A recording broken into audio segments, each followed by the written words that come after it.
Welcome everybody. I'm Leslie from Digital Fire. Topic today is human security. So you are the weakest link. We are the weakest link. The humans in this equation of cybersecurity and protecting ourselves are uh, we're the part that needs the most work. The humans are the tough part. So we've got antivirus and firewalls and all that stuff to the point where it's pretty good. And it turns out the humans are the weakest link. So that's what we're going to focus on today. We are a managed IT service provider, and we also have a heavy focus on cybersecurity. So we're going to talk about 4 quick steps to protect your business, and then we'll go over some examples and things to look out for, things that you can watch for. So this is a brand new report from Verizon. 82% of breaches involve some kind of human element. There's a lot of the ones that make the news where it's maybe a Microsoft patch or a Google issue or a data center at Amazon thing, or an update to a program, or a firewall wasn't updated, that kind of thing. Those tend to make the news because they're big ones, but it's actually that most of the hacks out there are people getting tricked, getting fooled into accidentally giving away information and passwords and access and transferring money and that sort of thing. That's actually how most of this stuff happens. And so, and it's funny because we think of solutions as we just want to buy something, right? We want to buy an antivirus, buy a firewall, buy some piece of software that will fix it for us. When in fact, most of the fix has to be ourselves and what we do and don't do, rather than thinking about it as a software or a doohickey that we have to buy and bolt on to the business. It's actually just, what was it, PEBCAC?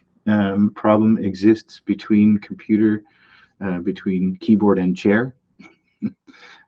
It's kind of an old computer.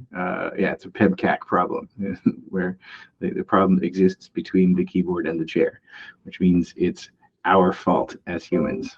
So you will be hacked. There's probably a hacker in your system right now. Statistics are that there's probably someone lurking in the system, and we'll talk about that kind of assumption. We should think of security in this way and frame it in this way. To the top left is detection. That is what you traditionally think of as an antivirus and a firewall and some software and the thing you buy and bolt on and run, and it's wonderful. It's 1/3 of the puzzle at maximum. And it's great, but it only is 1/3. It should be thought of as only 1/3 of the solution. The right side of the triangle is controls. A little bit harder to think about and explain, but the idea is that if a hacker were to get in to one part of a system, can they then move to other parts of the system? Are you having one login for access to the entire network? Is everyone an administrator on your Dropbox account? Does everyone have permission on the files to everything? So that imagine one person in your company, their account being hacked and a hacker being actively in that person's account. Do they then have the keys to the castle? Do they have free reign, free run of the whole thing, and they can access your files, they can access your emails, they can access maybe HR documents? Can they get into the financial system? Can they get into the bank? Can they get into all of your other, your project management, your everything else, where you store passwords? Do you store passwords in such a way that if somebody got access to an email account, they could see company passwords? So then they could use that. Do you have an Excel file called passwords that is shared among people in the company, right? So that if they got access to email, they could see access to files, they could find that Excel doc, or a Google doc. And it's called passwords, and they could go in there, and there's maybe 8 or 9 passwords to other systems that then they can use to access those other systems. That's called lateral movement. That's what these controls are all about. It's not tech stuff. It's looking at that with a critical eye and saying, if I was a hacker and I got access to this system, what damage could I do? Could I then access another system using those credentials? Or inside this system, can I see credentials for another system? Can I find out that another system exists that I didn't know existed? Right? Like if you have a passwords Excel sheet, the person can open that and realize, oh, you've got a Monday.com account. Okay, here, let me go in there. See what else I can find in there. Oh, I didn't even realize you had a Dropbox account. Okay, I'll have a look, right? That's what the controls is does everyone really need access to all of those things? And if they do for their job, that's okay, right? But it's a lot of times people are just given blanket access because it's easier that way, right? So it's not a trust or that. It's that we are trying to minimize the attack. So we're going to assume in this case that an attack occurs and it's happening, and so-and-so's account has been breached. What can the hacker get access to? And is that access required for that person to do their job? Right? That's what the controls bit is. Okay. And so enough focus on that piece, because that is an important piece. And again, it's 1/3. The other third is what we're going to focus on today, is the human side of things, right? Is making sure that everyone in the company is thinking about it. So security is not IT. Security is every single person in the company has a personal responsibility for security. It should be talked about.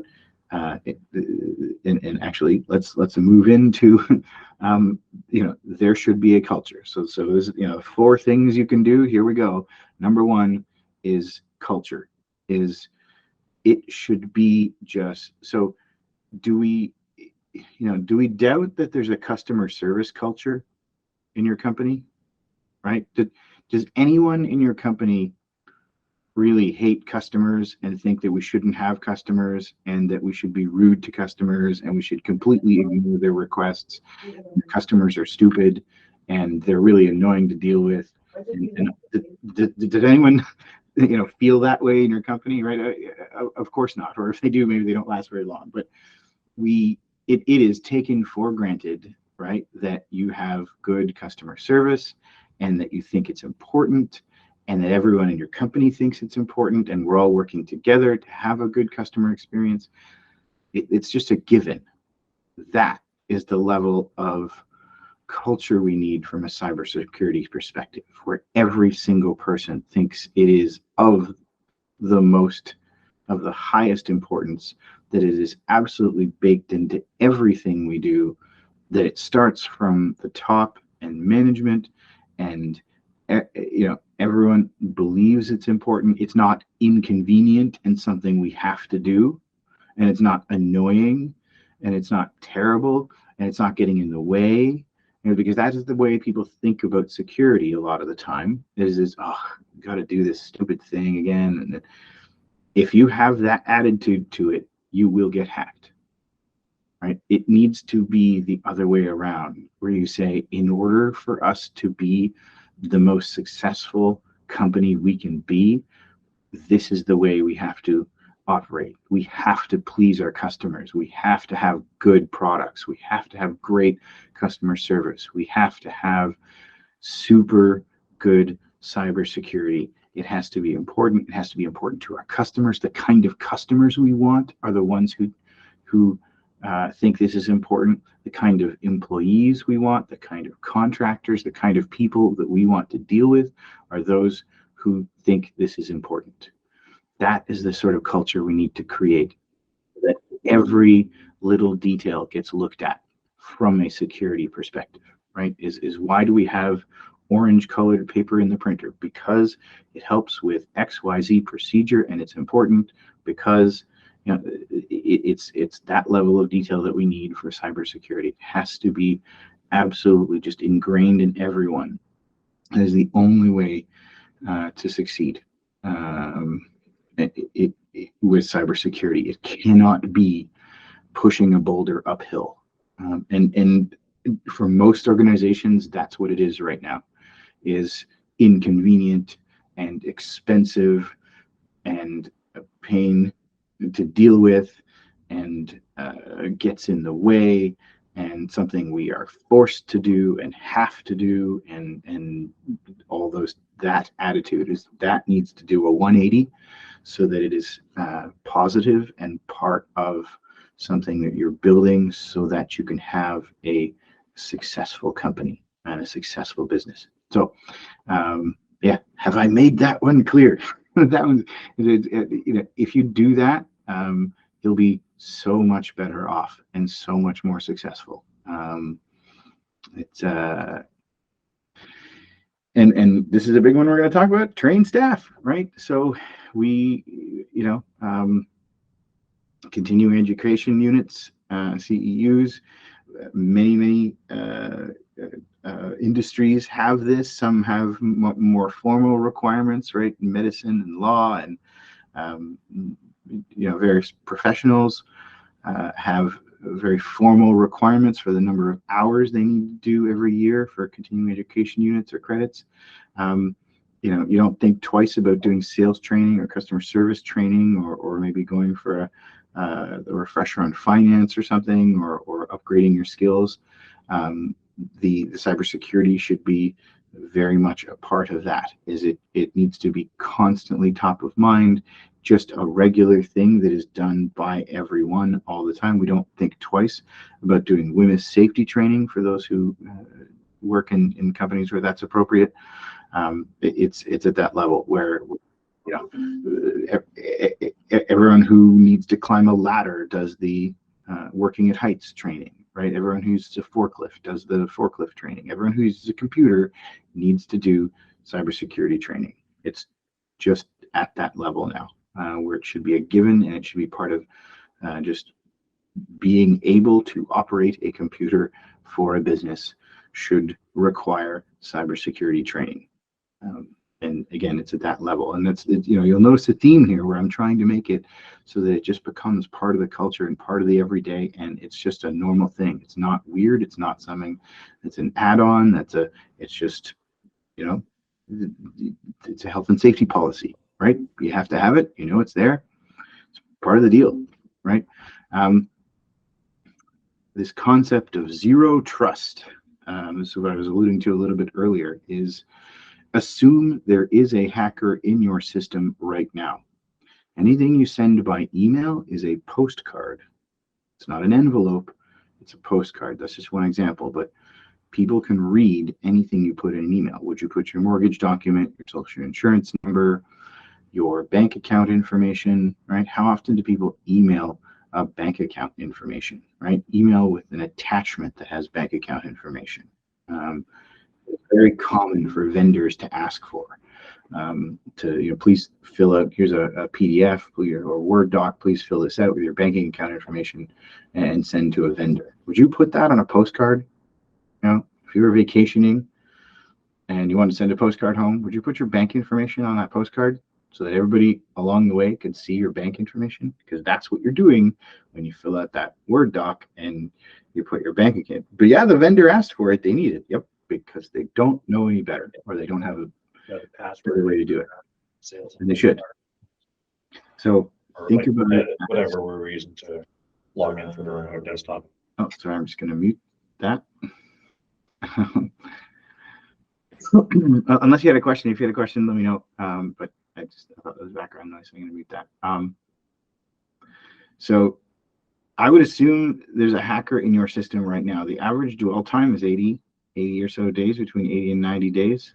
Dwell time, meaning that is the time that a hacker is in your system before you realize, before they act, before they do anything.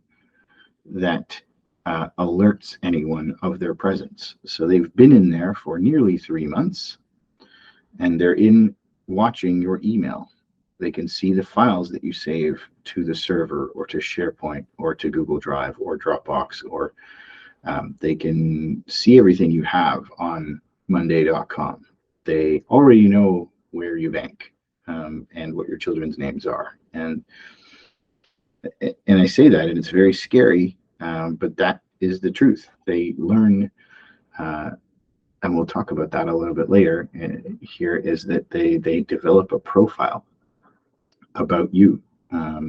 So this concept of zero trust is assume that there is a hacker in your system right now. So act accordingly, right? This goes back to the controls, is not everyone should be an administrator. The concept of least privilege. You should only have, doesn't matter if you're the owner, especially if you're the owner, you should not have admin access. Does that mean you shouldn't have admin access to your own systems? No.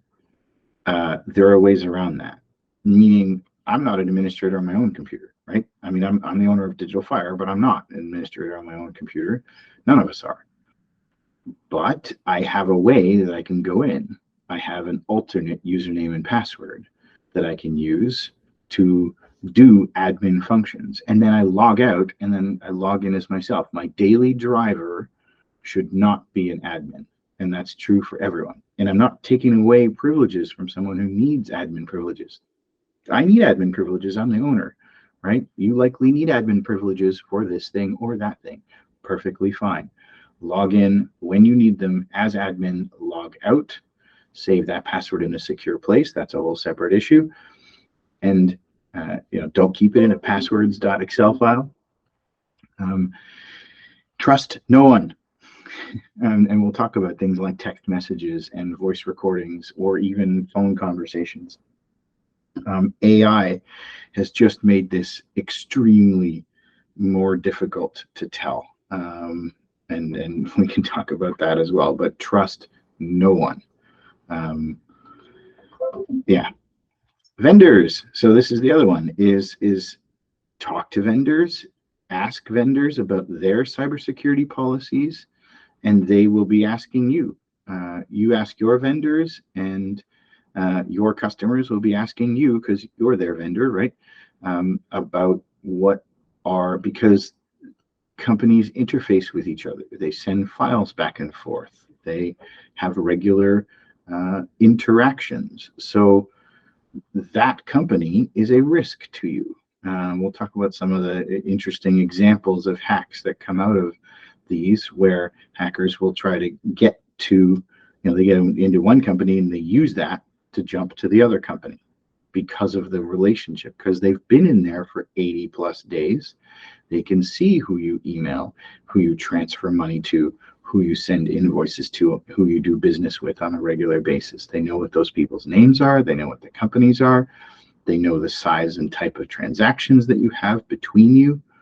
And so it can be very difficult to tell, right? We always think it's going to be stupid people when we're talking about humans and who falls for it. It's always going to be stupid people that fall for it, right? I'm never going to be that dumb and I won't fall for it. That's not true, right? These are very sophisticated attacks, and people spend all day, every day, figuring out how to do things like social engineering that we'll talk about, that are these ways where they can trick you into giving away the secure access to things. And if that happens, antivirus, firewall, two-factor authentication, none of that means anything, right? We can talk about that. It's wonderful. It's tech. But if you at some point you can log in, right? You need to be able to access the thing, so you can log in. And so as long as you're able to log in some way, you can be tricked into giving that login away. Oh, I'll never fall for it. Guarantee you will. I have. We all have.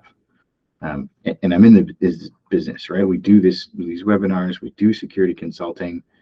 I still fall for it because they are really good at it.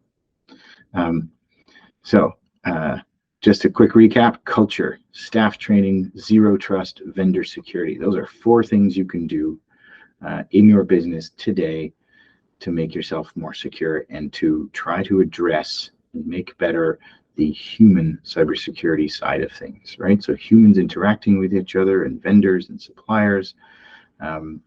Assume that a hacker is in your system right now, and how would you act? What would you do? What would you who would you give permission to, right? If somebody's needing permission or needs to see something, then think about the unintended consequences of that, right? That if they're just given admin access to solve a problem, because it's easy to do that. Oh, they just need to install some software and just give them admin access, right? Okay, but now if their account gets hacked, it means your whole company is toast, right? Yes, we made it easy for them to install that piece of software, so we saved a few minutes, and as a result, we've put the entire company at risk. And so think about it in that way. And maybe that person does need admin access. I'm not even saying it's bad. I'm saying most people do it and don't realize the consequences, right? So think about what that means if that person's account gets hacked, and accept that risk. I'm not saying don't do it. I'm saying know what it is that you are doing, right? And if you're okay with that, that's a business decision, and it's perfectly valid.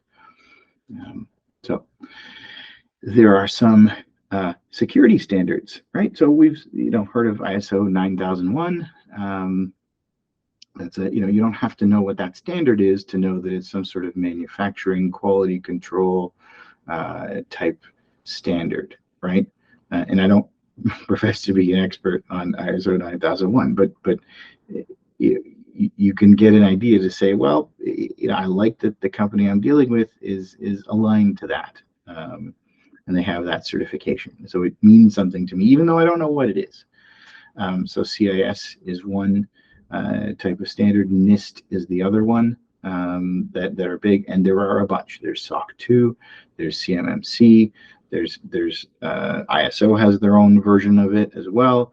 So there's a lot of different security standards, but CIS and NIST are probably the 2 most prominent ones, and I use them interchangeably because they're 98% the same, slightly different flavors, but most of the things that they want, really close to 99%, 98% are the same.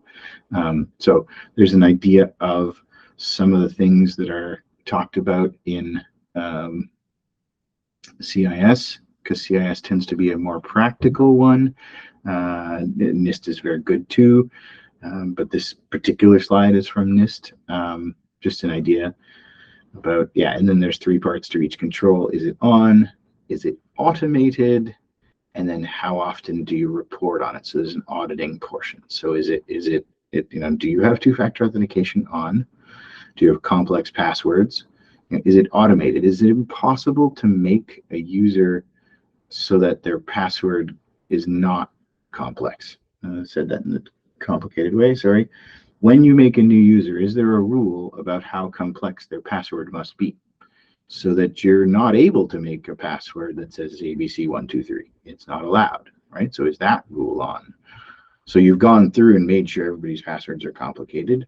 You then put in a rule that says anything new must meet at least these password requirements. And then we're going to do a report once X time, once a year, once a quarter, once a day, whatever's appropriate for the control.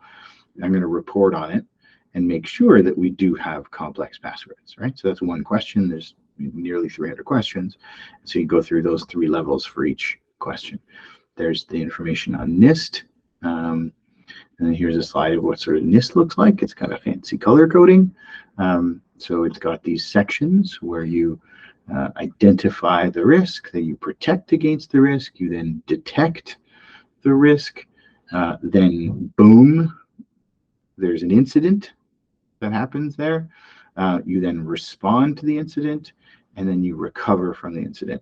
And there's also planning in there, and recovering is part of like a post-mortem on what happened and what you could do better next time, that sort of thing, right? So yeah, some examples of scenarios. So different social engineering. So we've all heard of this. It's where you get tricked into giving away. There's different types of these, and we can go over some examples. But one example is, say that you've got an email from Apple with a receipt for a purchase at the Apple Store, right? And then, but you didn't buy anything at the Apple Store, but you just got an email with a receipt from Apple. Okay. You would look into that email. You would, what is this about? I don't know, right? It probably has a link in there for customer service or a phone number to call. You would click that link, right? And when I say it like this, of course you're going to be suspicious about it, but trust no one, right? When you get an email like that, assume it's bad. Assume it's somebody trying to trick you, and then act accordingly, right? So it's think about social engineering when all this, your boss sends you an email that tells you to, hey, have a nice day. You should still be suspicious of that. So not that your boss wouldn't tell you to have a nice day. I just mean that's the concept of zero trust. Spear phishing. So phishing is just generally looking for someone trying to trick you. Spear phishing is where someone has put in some effort to study you. And there's an example of this where, there's lots of examples, but you could look someone up on LinkedIn, and you could know that the CFO is, Jennifer, and now the attacker is emailing Jennifer specifically rather than just sending out a blanket email trying to trick people. They're emailing Jennifer specifically, but they've been watching Jennifer and they know that she normally does she gets an invoice from a vendor for roughly $7,000 on around the 10th of between the 10th and the 15th of the month. She gets this invoice, and she normally pays it 10 days later with a credit card. And so you could exploit that and send an email as maybe that other vendor, and asking for payment, or saying that the invoice is overdue, maybe, or there's other sophisticated techniques that they offer of help. This one's interesting. I got one of these just recently where someone said, I noticed on your email that your DMARC and SPF in the DKIM record for your email, and you don't have to know what that means, but it's a little bit off. It's not quite right. Here's the analysis I did, a screenshot with a report, and I'm offering my services in order to help you fix this. And if you do this, your email will get delivered better. And here's exactly what I found with a screenshot, right? And so it is as a non-technical person, you might look at that and go, well, I don't know if that person is correct. Maybe I do have this error on my email, and I should fix it, right? Because it could be someone who's trying to sell you services, right? So the offer of help, and then they just want whatever $250 or something to help, and so you hire them for $250 and you give them access to your email, and not even necessarily your email box, because they wouldn't need that, but you give them access to, say, the domain name, or in order to change that, they probably would need the Office 365 admin access. So now you give that up, right? And so, you're paying them $250 for the service, right? Except they want more than $250. They're going to use that and turn it around and launch a cyber attack, and under the guise of helping you, they take advantage of the credentials and the security and the permissions. Again, trust no one. It's unfortunate, right? It's because it's like, what does the world come to? But that's what it has to be here, is that, who is that person? How did you meet them? And do they come with references? Is there someone that has used their services before and you can refer them? That type of thing. So the offer of help is an interesting one, where they pose as someone who's trying to, because it's a little suspicious if they're going to do it for free out of the goodness of their heart. It's not that. It's no, they're going to charge you for this service because something is wrong with your, and it probably is. Probably the thing that they're showing you isn't fake. In other words, they've looked at your website and your SPAF and DMARC and DKIM, and it probably does actually need improvement. They're right, and they could do it, and you give them $250 and they'll do it, and then they also have access to the keys to the castle. Right now, I'm not saying everyone's bad. I'm just saying be careful. Right. The friendly hacker. This is a relatively new one too. Companies often have recurring updated versions of the thing, right? There's a new version of the policy that came out. There's a new version of the documentation, right? Think of something in the company that has version control on it, right? Where it's got its version 2.2, version 2.3, 2.4, because there's a latest, this month's changes. HR often does this sort of stuff.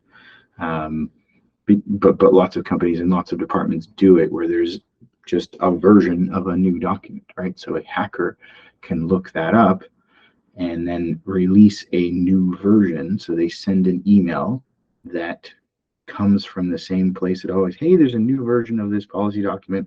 Please click here to review, type of thing. And if you have a regular version, if that's out of the blue and weird, of course you're going to notice it. Right? The idea is that they blend in and they send you an email that looks just like the one you got a few weeks ago with another HR is doing another update on this stupid. Okay, fine, whatever. Just here, I'll click. Yep, I read it. Thanks, I approve. And what you've done is you've just allowed that hacker to run a program. So you, as far as you're concerned, went and read the policy, approved it, and you did exactly what HR asked you to do. What you've actually done is clicked and given permission for that email or that PDF or that embedded Word doc to run a program on your computer, because you clicked I approve. You're approving the change, and you are showing HR that you did it, and that's what the email asked you to do. But that click is actually giving permission for that file to run in the background, and you've now given the hacker access to your computer, and thus email and server and passwords and files and the whole kit and caboodle. So that's an interesting one, the friendly hacker, where there's a new version of the PDF and they send you the new version of it. We've all gotten weird text messages.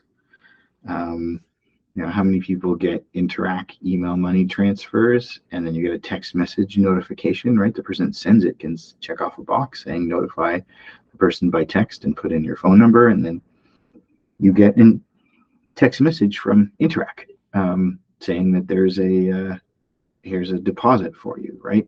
How many times have you gotten codes, 6-digit codes or something, when you log into any system, the CRA, the bank, the SMS verification? Those types of things can be used. In other words, you get an SMS verification, except you're not looking for it because you're not currently trying to log into something. And in the text of it gives you the 6-digit code, but then also in there is a click here to verify this is you, or something that says, you didn't request this code, click here, right? So then you get the text message with the code, and it says, if you didn't request this code, click here, and then you click, and it takes you to a website on your phone, and then it's got some information about, well, if this wasn't you, then we appreciate it. Thank you very much, for helping us keep things secure, right? Maybe asks for a little bit of information on there, takes you to a login portal, so that the thing that you think is actually an SMS verification code is actually just the start of a hack. And they're starting, that's the starting point where they try to trick you, and you're going in there reporting to them that the SMS came to the wrong person, or that you're doing a good deed type of thing. And interestingly enough, when they often, I talked about the Apple one, and it's often they're trying to get you to click, right? So you go to a portal, and then it asks for your Office 365 credentials or your Apple ID or something like that. And it is a common thing that they do, is when they do this fake, because they put up the fake Apple website or the fake bank website or whatever it is, right? They don't know, they don't have access to your real password. They're trying to get your real password. So they don't know whether what you've typed in is correct or not, right? So whatever you type in, it will then give an error message saying wrong username and password. And then you go, oh, I must have done a typo or something. And then you type it in again, right? And then the second time it goes through, and it takes you to, of course, a fake website and a fake portal and all that sort of stuff. And then when I say it, of course, it's going to be, when I say it like this, you're like, yeah, I'd never do that, but you will, because it's convincing in the moment. But yeah, they fail the first login on purpose, and the second login is what takes you in, because now they have evidence that you've typed it twice. It's the same. The first one failed, the second one went through. You actually did type it correctly, but it failed on purpose. And now they have twice where you've entered it. So they know that you didn't make a typo. They have it that you've typed it in twice, and you really confirm to them that is indeed the password for this thing. So yeah, super tricky.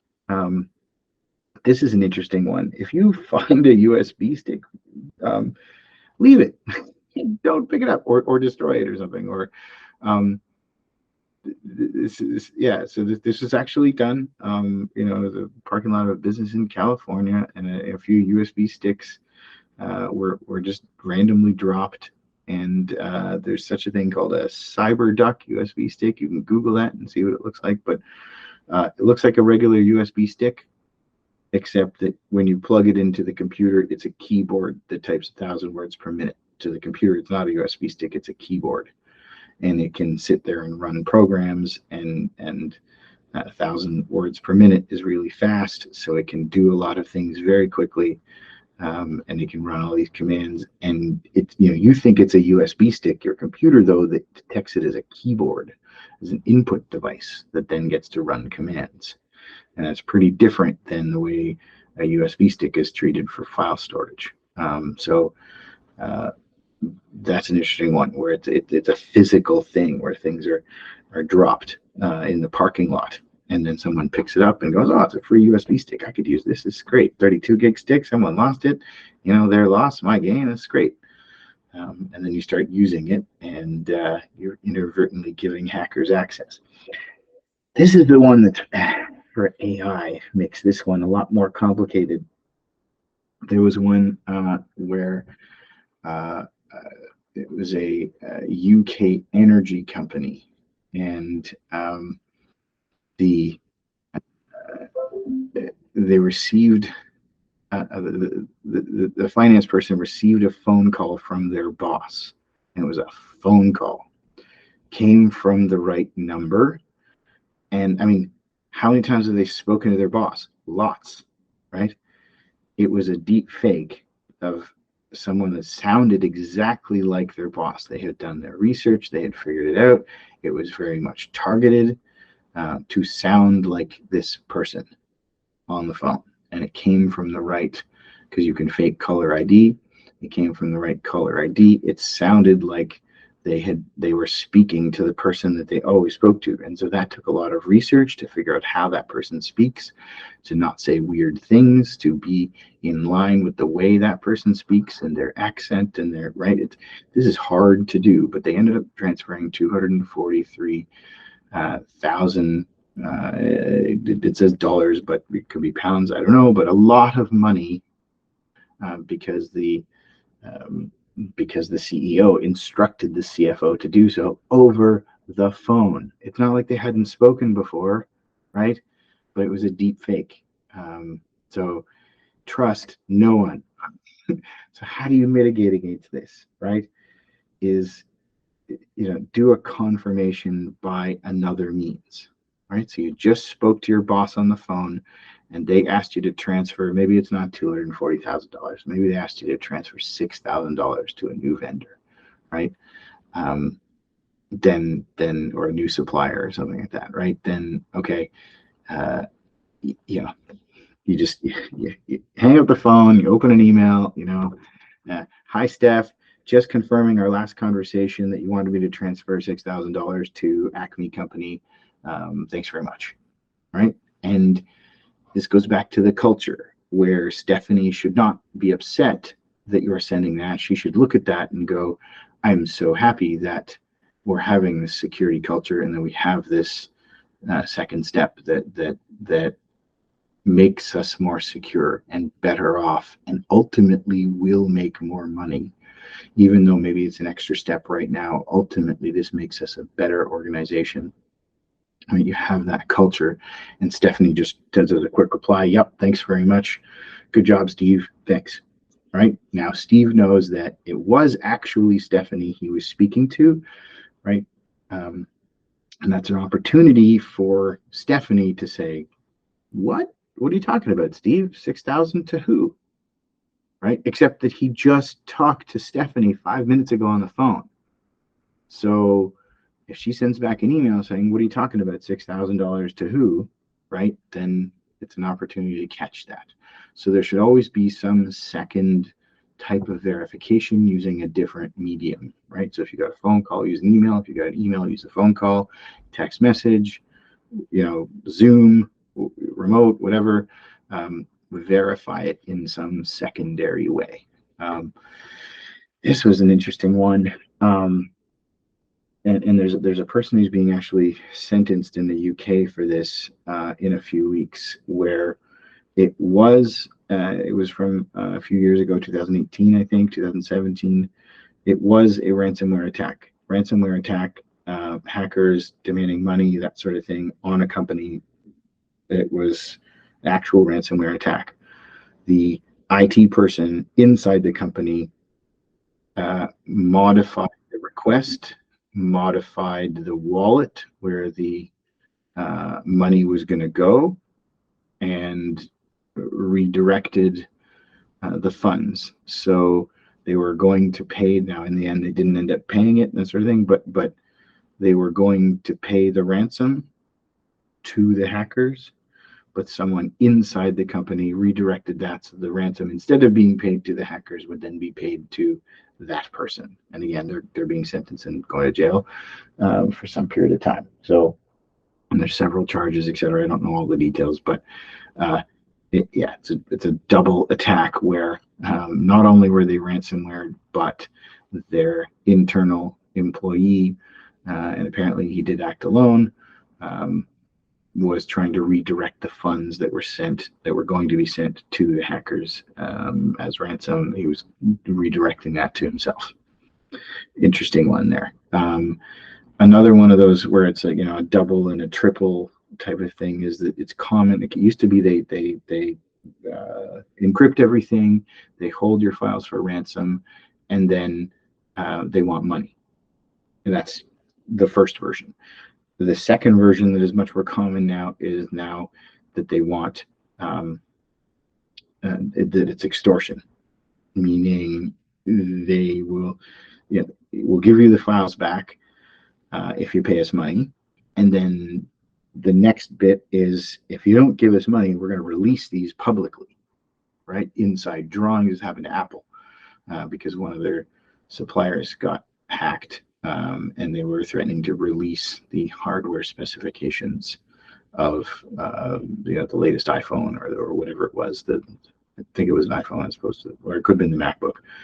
But anyways, to release the hardware specifications, which of course could be massively damaging because if competitors get a hold of that type of information, right? Or if the hackers had So now they're not just threatening the operation of your business by, asking for money to give you your files back so you can continue to operate. They're now going and doing, threatening to do damage by releasing those files, which is of course public embarrassment and that sort of thing, right? And of course, customers being upset that their information is now on the internet. And then a third version of that is actually harassment, where they will, because a lot of times they have paid for access. It's not just one company now, it's a whole supply chain of different types of hackers that are good at, so some hackers are good at finding holes. Other hackers are good at mining in for information, so going through your data very quickly and pulling out things that are social insurance numbers, credit card numbers, addresses, personal identification type, pulling that stuff out of wherever it is stored in your data, and knowing what to pull out to be able to use that and monetize it. So there's a separate group that then can take that information and monetize it, right? So there's different hackers, and there's a whole supply chain where they can pay for access. So the hackers paid for access to be able to get into this company. They wanted money, and then so you can tell them, sorry, I've got a backup. I'm not going to pay you. Go away. And you probably wouldn't say sorry in that case, but yeah, you said, go away. I don't need your ransomware decoding key because I have a backup. I'm good. Leave me alone. Well, then they'll threaten to release your customers' data on the internet publicly, right? And contact the press. And you say, well, I don't know, whatever. The data is not really important to me. I don't really care if you do that, right?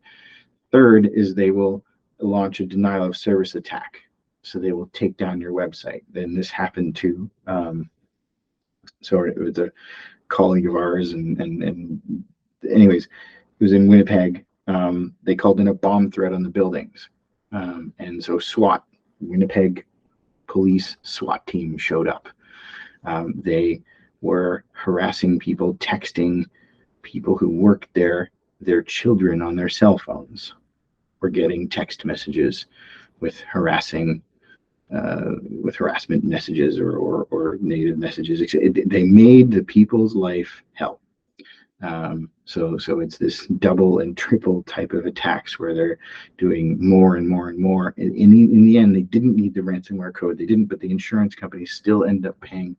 I think it was just under $300,000 just to make them go away, so that they would stop doing the denial of service attack and stop doing, because there's external things that they can do that isn't like a denial of service attack is just sending traffic to your website so that your website appears busy and it goes down. They can send you 20,000 emails, right? And then your email server has to sit there rejecting those emails. And it's very difficult to block it. It's not impossible, but it's very difficult, and it makes life difficult. And so it makes operating a business in that scenario, when someone is actively trying to prevent you from doing the things you need to do, makes life really hard and annoying. And they don't actually need access. So you can find out how they got in, you can reset the password, you can block them, you have a backup, you don't need their ransomware decryption key, all of that stuff, but they can still make your life hell, because you're targeted. And so they still ended up paying. They didn't need any of that stuff, but they still ended up paying. So these double and triple attacks are new. Data harvesting. So this is what I was talking about earlier, sorry, and where try the exercise of Googling your name. See what comes up. I bet you in just a few minutes someone could see where you went to school. So they could figure out how old you are from that, because maybe the year that you graduated is on there. Certainly where you went to school, where you grew up, maybe where you were born, your nationality. So on LinkedIn, you can look up your current position, previous positions you've had, where you've lived as a result. So there's a whole lot of pictures of yourself. Look at open Facebook accounts where you're mentioned on other people's Facebook accounts, and So there's a whole lot you can usually find out about someone from just doing some simple Google searches. And there are much more sophisticated ways of doing that, of scraping information. But just doing the super basic with very little knowledge, you can find out a lot about someone. And so where they live, who they were married to, how many children they have, whether they have pets or not. That sort of stuff is usually all pretty public information that you can find relatively easily. And so now, Fluffy the cat might be your password, right? So I bet the word Fluffy is in your password somewhere. So it's a good, and there's a chart that if you have some idea what the password is, having long and complicated passwords is really important. And if you have some idea what the people's children and birth dates and cats' names and dogs' names, and you could probably see who their parents are, who their siblings are. Right, so those are all words that you can feed into a password cracking engine, right? And then it becomes a lot easier to guess the password and to try various passwords. And instead of taking 20 or 30 years to do it, it'll do it in a day because you've provided some of this useful information to go on. And so some passwords are more likely than others. So yeah, there's a whole lot of information that you can get about yourself, about someone else, from social media, from an article, an award you won. Another interesting one that I would just say, because I think we're pretty much at the end, is the call premise here is a press release gets sent out that you've just won this wonderful bid. So you've won a contract, right? So XYZ Acme company does deal with so and so to buy X machine or something, right? So it's a celebration, and everybody's worked on this. You got the big contract, good job. CFO the next day or the next week gets an email from the boss saying, here's a form to set us up as a vendor with this.